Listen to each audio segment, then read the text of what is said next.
Où est-ce que tout nous emmène, monsieur Hansi Flick? Où est-ce qu'on va avec tout ça? Bonjour les amis, j'espère que vous allez tous très bien. Très content de vous retrouver pour cette nouvelle vidéo avant match de la 12e journée de la Liga. Le Barça se déplace à Balaidos pour aller défier le Celta Vigo juste avant la trêve internationale.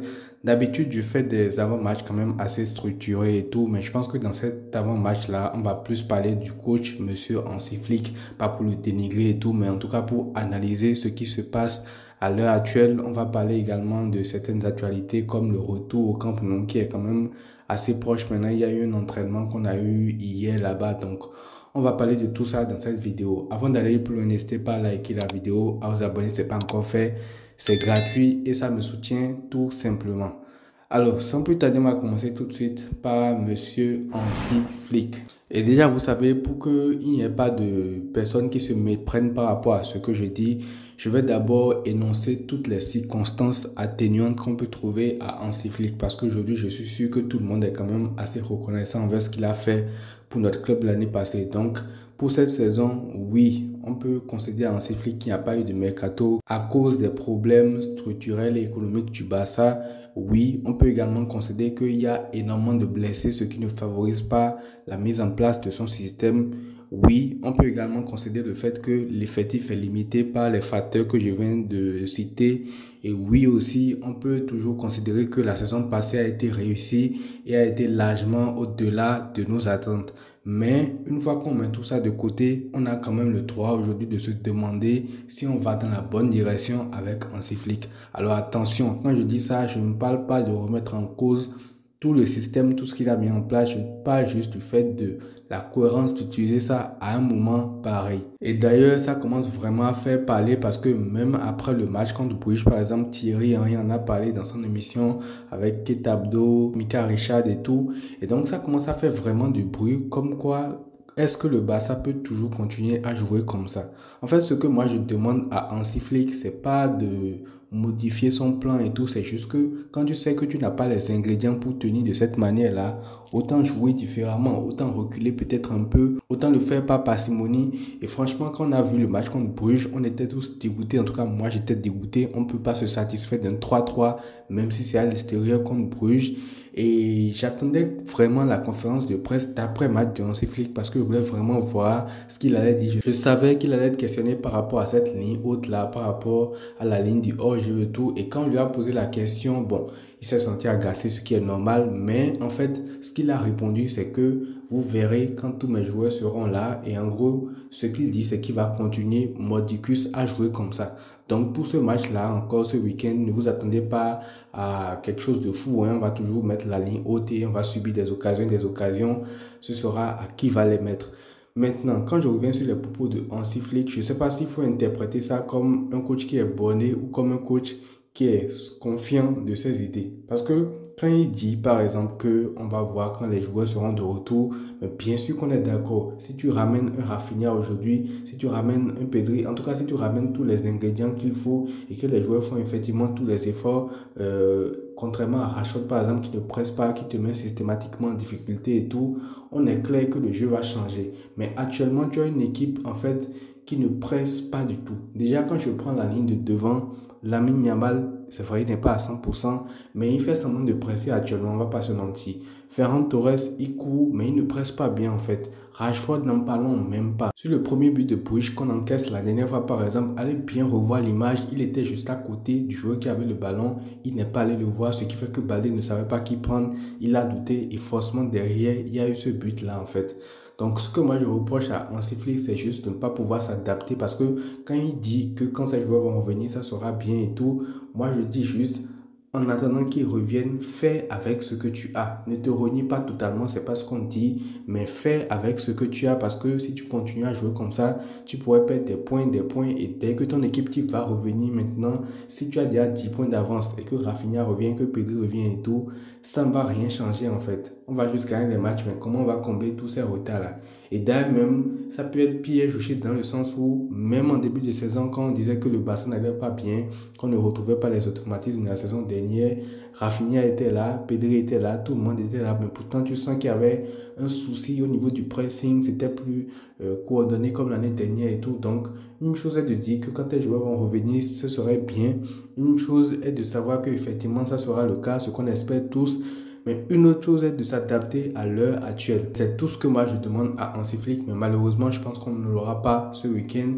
Et s'il y a des choses qui vont se passer, je pense que là, Hansi Flick, c'est clair qu'il sera le seul et unique responsable. Parce qu'à un moment donné aussi, quand on fait les débriefs, on est assez dur avec les joueurs. On dit que tel a couvert leur jeu, tel n'est pas vite revenu et tout et tout. Mais qui occasionne tout ça? Je suis désolé, c'est monsieur Hansi Flick en fait. Parce que c'est lui qui expose ses joueurs en sachant que actuellement, cette mise en place de ce système-là crée un déséquilibre tactique clair dans l'équipe en fait. Et tous les adversaires vont en profiter. Ce week-end, vous allez voir, on va jouer contre le Celta Vigo. On ne va pas changer de stratégie. Thiago Aspas et tout ça, ils vont se régaler. Ils ont des Mingueza, les gars comme ça, les anciens du Barça qui traînent là-bas. Les Borja Mayoral qui avaient marqué, je pense, un triplé contre l'année dernière. En fait, on est là pour créer des carrières d'attaquants en fait, chaque week-end. Chaque week-end, il y a un nouveau attaquant que le monde va découvrir et va connaître parce qu'il a mis un triplé au Barça ou bien parce qu'il a fait un gros match contre le Barça. Pourquoi? Parce que tu les laisses te faire du mal en fait. Tu les laisses te faire du mal, tu les invites à te marquer des buts et des buts. Et c'est pour ça que je dis que peu importe ce qui va se passer ce week-end, s'il y a contre-performance, s'il y a, je sais pas, un mauvais résultat et tout, ça sera à mettre au crédit de Hansi Flick. Je suis désolé parce qu'à un moment donné, il faut le dire, on attaque les joueurs et tout, mais c'est au coach qu'ils obéissent en jouant de cette manière-là. Et forcément, on le sait actuellement, c'est pas la meilleure période pour le faire. Donc, il y a forcément des lacunes et lacunes que tu payes cash. Donc voilà, j'ai été un peu long par rapport à ça, mais je tenais quand même à faire ce bilan-là par rapport à tout ce qu'on a vu dans ces flics. Encore une fois que je le dis, je ne suis pas un anti-Hansi-Flick, d'ailleurs même je ne pense pas qu'il y ait quelqu'un comme ça, mais il faut juste analyser les choses telles qu'elles sont en fait. Maintenant, on va parler quand même d'autres sujets. L'objectif de ce match-là, ce sera de prendre les 3 points impératifs juste avant d'aller en trêve parce qu'après ce match-là, il y aura la trêve. Donc, ce ne sera pas acceptable de repartir avec plus de 5 points de retard sur le Real Madrid avant la trêve parce que ça va rester dans ta tête et après quand tu vas revenir, ça sera difficile de recoller aussi. Donc, à nous de nous gérer, peu importe la tactique qu'on met en place. J'espère que voilà, on pourra quand même être efficace devant pour pouvoir solutionner ce problème-là. Parce que c'est ça, hein, maintenant quand on joue une équipe défensivement, tu peux considérer que le Barça part avec -2 ou en tout cas avec -1. Il y a déjà un but que tu as encaissé au coup de sifflet. Tu sais que tu vas devoir courir systématiquement derrière le score en fait. Maintenant, concernant les actualités, comme je le disais en intro, il y a eu le retour au Camp Nou. Les joueurs se sont entraînés là-bas hier. Il y a eu de très belles photos qu'on a vues sur les réseaux. Le Camp Nou, il est incroyable.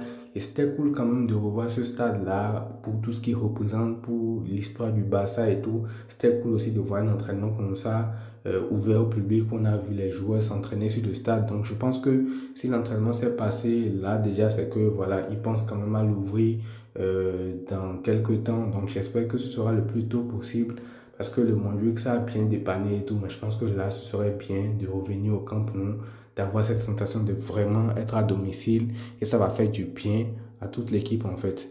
Donc voilà un petit peu par rapport à l'entraînement. Et d'ailleurs, on a vu deux choses aussi lors de l'entraînement, c'est que Johan Garcia s'est entraîné avec toute l'équipe et d'ailleurs, il n'a pas fait un entraînement à part, il a vraiment fait un entraînement avec le collectif. Donc, je ne sais pas s'il sera déjà dispo pour ce match ce week-end. À voir avec l'équipe médicale. S'il est dispo, autant le faire jouer. Mais s'il n'est pas à 100%, autant le laisser. Chesney va faire le match et après la trêve, on va le récupérer à 100%. Parce que je n'aimerais pas qu'il y ait encore une rechute bizarre à cause de la précipitation et tout. Et on a vu Christensen aussi qui s'est entraîné. Donc, sûrement, il sera dispo pour le match contre le Celta Vigo également. Donc, c'est quand même de très bonnes nouvelles. Tu récupères quelques joueurs par-ci par-là, même si l'effectif n'est pas encore au complet. Maintenant, concernant le 11 idéal pour ce match-là, bon, il y aura un peu quelques ajustements de par la situation actuellement. Bon, Eric Garcia, c'est pas sûr qu'il joue le match parce qu'il avait reçu un coup au nez la dernière fois. Je pense que le Barça a même fait un communiqué pour dire qu'il a une fracture au nez. Donc, je pense qu'il ne sera pas dispo pour ce match-là. Donc, Chesney au goal, je ne prendrai pas de risque avec Johan Garcia. En défense, Koundé latéral droit. Koubassi va revenir dans le 11, ça fait un moment qu'il n'a pas joué. Donc, Koubassi et Araujo dans l'as. Baldé à gauche. Au milieu du terrain, Casado, Frenkie, Fermin Lopez. Et en attaque, Lamine Yamal, Rashford et Monsieur Robert Lewandowski. Je pense que là, pour une fois, il mérite d'être titulaire. Ça fait un long moment quand même qu'il n'a pas débuté. Donc je pense que là, il est rentré encore en jeu la dernière fois. Il peut être titulaire et après, voilà, s'il a des difficultés et tout, on pourra faire entrer un Ferran Torres qui est bien meilleur encore quand il vient du banc. Donc voilà un petit peu le 11 que je propose face à cette équipe de Celta Vigo là. On se retrouve juste après le match pour son débrief. Prenez tout soin de vous et à très vite.